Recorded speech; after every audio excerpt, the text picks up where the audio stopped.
Welcome to Paul's Heart. I'm Paul, author of the book Paul's Heart, Life as a Dad and a 35-year cancer survivor. For most of my videos, I've shared with you my experiences with Hodgkin's lymphoma from the time that I was diagnosed at the age of 22 through my entire survivorship, which pretty much is all covered in my book, which you can get through Amazon in paper book and through ebooks. I talk about the diagnostics process, the treatments that I underwent. Both of those things no longer used. They've got more advanced treatments and diagnostics that they use, so it's a lot less harsh. Still rough to go through, especially emotionally. That doesn't change whether you're diagnosed 40 years ago or yesterday. Then a good part of my book is also mentioned about life after you're done, or after I was done with my treatments. And then towards the end of the book, I talked about some of the potential problems. Well, actually, for me, the real problems that I had and the potential problems for survivors of cancer years on down the road. So most of my videos have covered those experiences. So the pretty much the next series of videos that you're going to see are going to touch on the many different late side effects that I've developed over the years. I would say that it took about 18 years for them to become noticeable.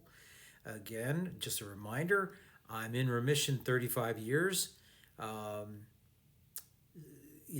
so it took a while for these issues to get recognized. And part of that was because of the lack of surveillance from my oncologist, who stopped following me after 5 years.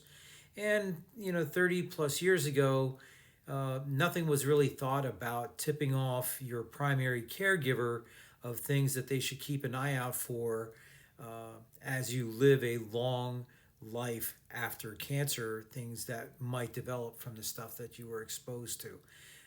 I do want to stress not everybody develops these late effects, but since we don't know who will and who doesn't, it's important that you see your primary caregiver,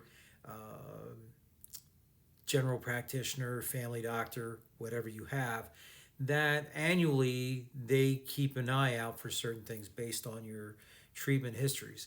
Now, as you've seen me through these videos, I'm sure the one thing that you're going to say is, what could be wrong with you?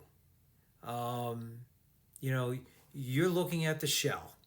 Uh, there, I my shell allows me to protect people from, in my personal life, from having to um, face the realities of the difficult things that I've faced over the last 17 years of my survivorship. I've gotten through it because of certain people in my life giving me all the emotional support. Of course, I'm referring to my daughters.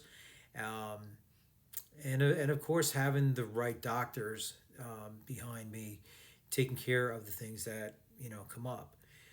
Um, October in general, it has been a pretty rough month for me because this is approaching the season, number one, of when I was diagnosed, which was in November of 1988.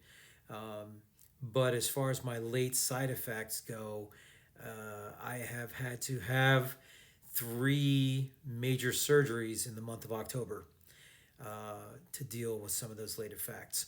Um, I'm not going to do it in this video, but I just wanted to prep everybody for what's coming, and I hope you follow me if you are. It doesn't matter what cancer you have. Um, these late effects can affect any cancer survivor. Uh, Once they're done with their treatments, I will give you recommendations what to look for if I can. I do want to stress I'm not a doctor, so I'm not going to tell you what to do. Um, but you can take what you hear from me, and if it pops a light bulb above your head, maybe I should get this looked at. Then hopefully you do so. So until then, this is Pulse Heart. I'll see you soon.